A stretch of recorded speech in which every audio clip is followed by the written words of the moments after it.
Bonjour, Monsieur Gélinos. Voici mon projet de finance sur l'achat d'une voiture faite par moi. Commençons avec la mise en contexte. Pour débuter, parlons donc du salaire.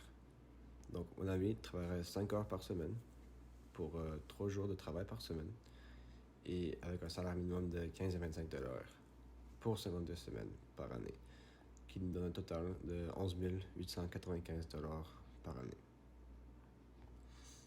La deuxième chose, c'est qu'il veut épargner son salaire. Donc, prenons un exemple d'épargner 10%. Et donc, 90% de 11 895 sera de 10 705,57 $, qui nous donne un total de 892 et 13 cents par mois pour notre budget de la voiture.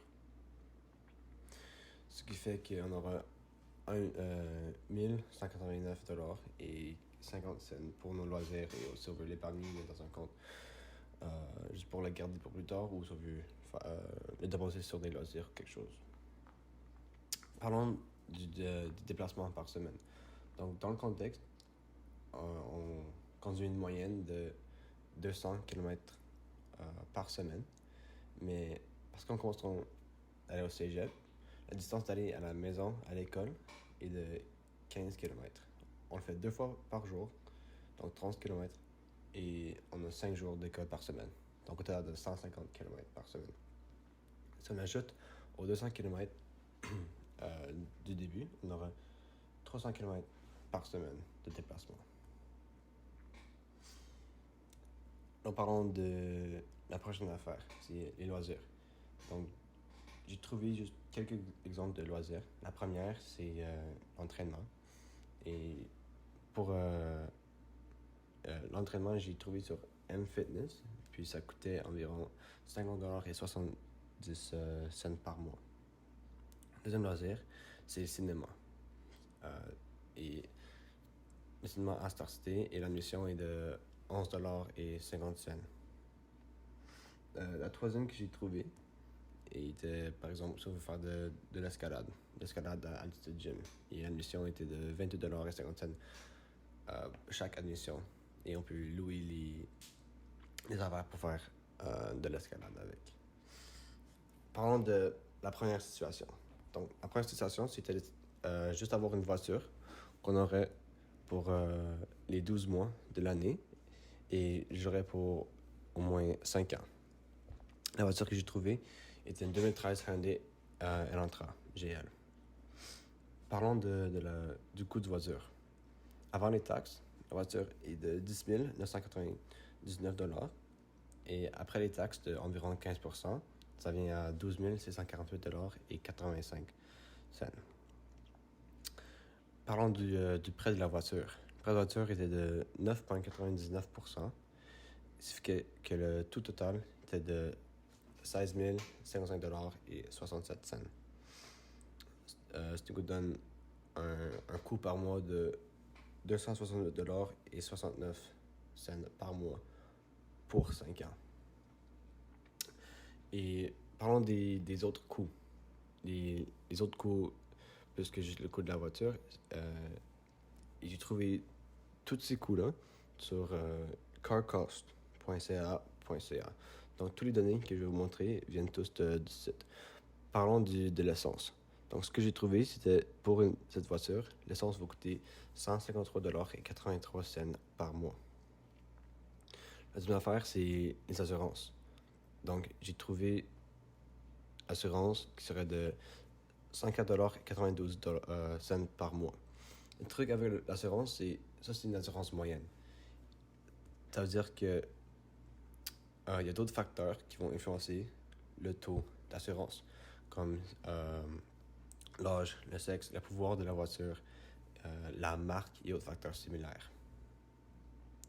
Donc, admettons, mon assurance va être différente de celle qu'un homme âgé de 38 ans, où mon assurance va être bien plus élevée qu'une fille de 17 ans qui veut acheter une voiture. Aussi, une chose très importante, c'est l'entretien. Donc, l'entretien vient à 2601 $ et 42 cents. C'est pas vraiment un prix de chaque mois, parce qu'on ne fait pas de l'entretien à chaque mois. Donc, c'est un prix par année qu'on fait sur les pneus, la vidange, etc. Et beaucoup plus d'imprévus. Donc, si la peinture se fait graffiner par une autre voiture ou comme des door ding, donc quand quelqu'un ouvre une porte et frappe la note. Aussi, parler du frais de licence et l'enregistrement. Donc, le frais de licence, c'est de 233$ par année. Et le coût total des autres coûts pour la voiture était de 6 022$ et 27 cents par année, qui vient à 501$ et 40 cents par mois. Ajoutons-le au coût de la voiture, ça nous donne 16 055$ et 67 cents. Ce qui nous donne 262$ et 69 cents par mois pour les 5 ans. Et en total, ça nous donne 770$ et 55 cents par mois. La différence de notre salaire et le coût de la voiture, c'est de 121$ et 58 cents par mois, qu'on peut dépenser sur des loisirs ou si on veut épargner de plus. C'est vraiment de leur choix. Et c'est vraiment un gain réel de temps. Donc, travailler 12 heures par semaine peut vous permettre de gagner de l'argent pour financer l'achat d'un véhicule ou ses coûts d'entretien. L'achat du véhicule est essentiel pour vos besoins de transport et améliore significativement votre qualité de vie. Cela pourrait être un gain réel. Mais vous devez également tenir compte que votre charge de travail au cégep. Assurez-vous que travailler 12 heures par semaine n'aura pas un impact négatif sur votre vie scolaire, votre capacité à étudier et à participer à des activités parascolaires. Vos études restent une priorité. Et voici les sources que j'ai trouvées pour cette situation. Voici ma deuxième situation. Celle-là est de 3 ans au lieu de 5. Et c'est non seulement une voiture, mais aussi l'autobus. Donc, pour 6 mois de l'année, je prendrai l'autobus. Et pour le deuxième 6 mois de l'année, je conduirai. Parlons du coût de la voiture. Donc, cela va être différent parce que le coût de voiture qu'on utiliserait seulement pour 6 mois sera différent qu'une coût de voiture qu'on conduisait pour les 12 mois de l'année.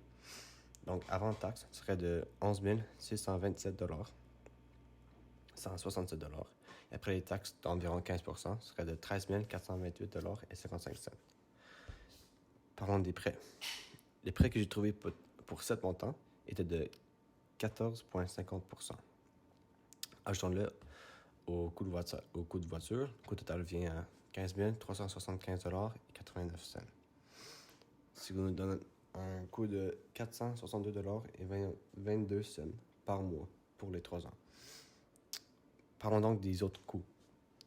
La même chose qu'au point de situation, le coût que j'ai trouvé viennent tous de carcost.ca. Donc pour l'essence va être différent parce qu'on va seulement conduire la voiture pour 6 mois de l'année au lieu des 12 mois. Donc l'essence va venir à 229$ et 12 sous par mois. C'est la même chose que 12 mois, mais on va seulement dépenser de l'argent 6 mois au lieu des 12 mois.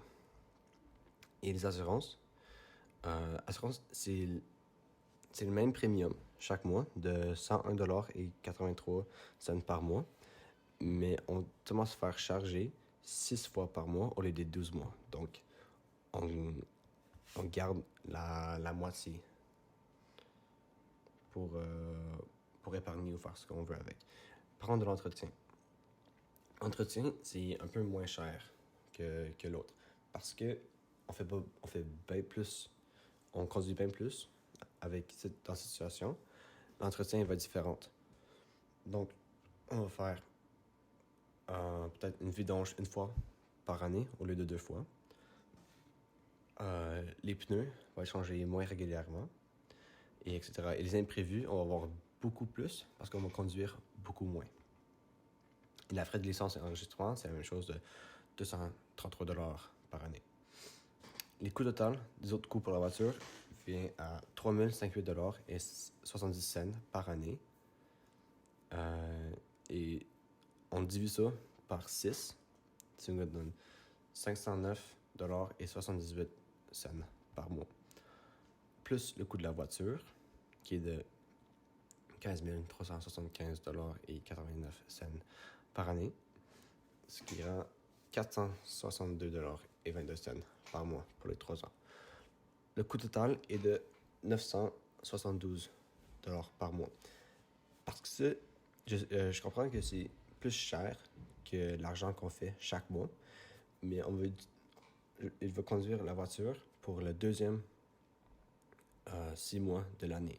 Donc pour les premiers 6 mois, il va prendre l'autobus, garder tout l'argent qu'il va faire en prenant l'autobus au lieu d'avoir une voiture. Et quand il va acheter une voiture, il peut utiliser l'argent qui est épargné pendant son temps dans l'autobus pour payer les 972 $ par mois. Parlons donc du coût de l'autobus pour le premier 6 mois de l'année. Donc les frais pour l'autobus, le frais étudiant est de 2 $ et 80 cents par passage. Faisons le calcul. 2 $ 80 cents par passage, fois 2 passages par jour pour aller à l'école, retourner. Et les 5 jours de l'école, fois 6 des 10 mois d'école, égale 728 $ par année pour prendre l'autobus. Calculons le coût total de la voiture et l'autobus ensemble. Le coût de la voiture est de 972 $ par mois, qui est de 5 832 $ par année. Le coût de la STO est de 728 $ par année. Ajoutons ensemble, ça fait 6 560 $ par année. La différence dans notre salaire et le coût par année pour se déplacer avec la voiture et la STO est de 4 145 $ et 50 cents par année. Et si on veut prendre cet argent et l'épargner de plus ou la dépenser. C'est vraiment comme il veut, mais s'il veut avoir la possibilité d'acheter la voiture de 972 $ par mois, il devrait l'épargner assez pour qu'il puisse l'acheter. Est-ce que celui-là est un gain réel de temps? Oui, beaucoup plus que la première situation. Parce que la première situation, il conduisait beaucoup, il devait travailler beaucoup d'heures pour acheter la voiture. Aussi, il fréquentait l'école. Donc, avec celui-là, parce qu'on va juste conduire 6 mois de l'année, les premiers 6 mois vont être beaucoup plus d'un gain réel de temps que le deuxième moitié. Parce que le premier moitié, il n'est pas obligé de travailler aussi. Il n'est pas obligé de travailler aussi beaucoup qu'avant, parce qu'il va prendre l'autobus, qui est beaucoup moins cher qu'une voiture. Donc, s'il veut un gain réel de temps, il devrait prendre la deuxième situation plus que la première. Donc oui, il prend l'autobus pour 6 mois de l'année, mais c'est beaucoup moins cher. Il passerait beaucoup plus de temps à faire ses travaux, ses études, qu'avoir travaillé pour payer sa voiture. Et voici toutes les sources que j'ai trouvées. Donc AutoTrader, CarCost et le site de une calculatrice pour les taux et les prêts avec TD. Donc voici mon projet de voiture.